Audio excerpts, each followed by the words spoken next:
tey jii la ñu julli it fii nga xam ne fii ak sëñ Abbas daan defee ñu remplacé ko fi ak Cerno imam Youssouf Sy ak sëñ Lamine Wade ñooñu leen fi taxawal tey nag mu nekk bis bu rëy ndax ajjuma la encore ndax feet bu nekkee ajjuma day amaat beneen dayo ñu sant yàlla tabarakallahu wax nañ fi ci suñu xutba tabarakallahu nii lan mooy sensu koor li muy jox mooy muñ kon képp kuy dund da nga war a muñ bañ di jàmbat lu bare gor warul bare jàmbat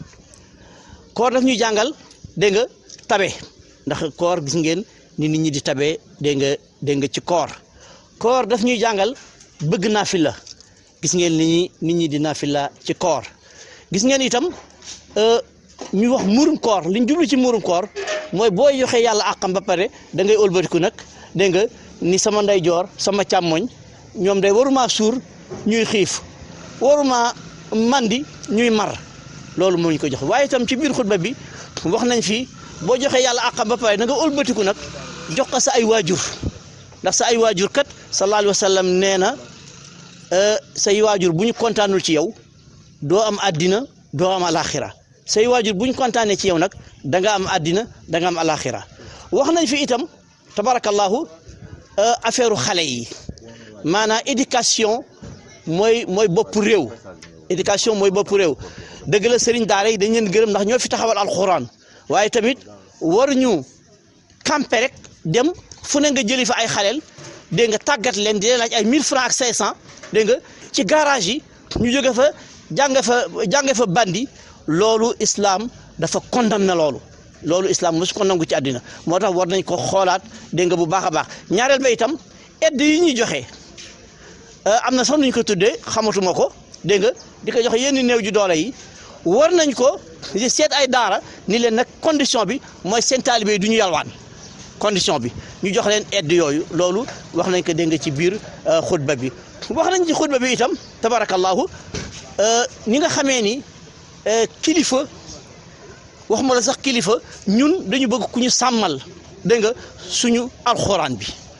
affaire bëgguñu ku yëkkati kaddu dégg nga di doy dal alxuraan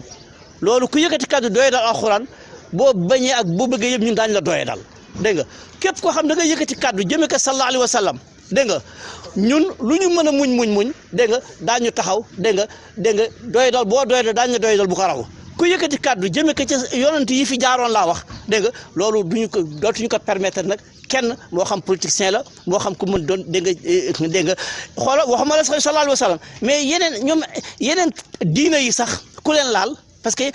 dañoo islam dafa santaane ñu respecté yonent yàlla Ibrahima yonent yàlla Isa Moussa dégg nga li commencé ci Adama ba ci sallallahu alayhi wa sallam ñooñu ñëpp dégg nga alxuraan nag mooy amana rasul dégg nga dañ leen war a respecté loolu tabarakallahu wax nañ ko ci xutba bi wax nañ dénkaay nañ itam sëriñ tarixa yi bu ñu leen jaxase wax nañ ko bu ñu leen jaxase li ma wax sànq rek taalibe yi ka ca gën a gëm ka ca gën a wane ni gëm na sëriñ bi naa fekk la gëmul dara intérêt dong la gëm kon bépp taalibe murit bu taxaw dégg nga di sikkal benn kilifa tijaan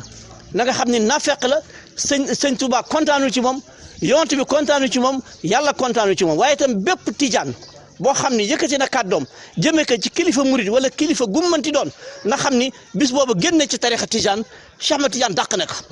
ndax tarixa li muy andi mooy dañoo bëgg ñëpp benn gis nga diine bu xoole koy nuyu asalaamaaleykum képp koo xam ni du andi jàmm moo tax nag li may tëjee mooy hadis bi sallallahu alayhi wa sallam wax ni fitna mi ngi nelaw al fitnatu naaimatun nee na laana allahu man ayqadaha nee na fitna mi ngi nelaw képp koo xam ni dégg nga yëngal nga ko yàlla rëbb na la. Il a évoqué plusieurs points notamment l'exploitation des talibés qui aujourd'hui est de plus en plus un phénomène que l'on rencontre et qui est très condamnable. Et donc c'est quelque chose qu'il faudrait vraiment essayer de tout faire pour éviter. Par rapport à cette guerre des confréries aussi, il demande en tout cas aux gens de tout faire pour ne pas minimiser l'islam, le Coran, et qu'en fait toutes les confréries sont pratiquement les mêmes et que il ne faudrait pas que l'on se sente supérieur ou inférieur à l'autre. En tout cas, nous sommes tous des musulmans et chacun devrait considérer l'autre en tant que frère. Parce que de plus en plus, on note qu'il y a beaucoup de ratés dans les comportements en fait, des citoyens, des citoyens sénégalais. Et il voudrait, en fait, il invite en tout cas les Sénégalais à devenir plus citoyens, à avoir un sens civique et à bien se préparer par rapport aux événements justement politiques qui vont avoir lieu bientôt. Et il leur demande en tout cas de tout faire pour que tout se passe dans le calme et dans la paix. Parce que nous sommes un pays, nous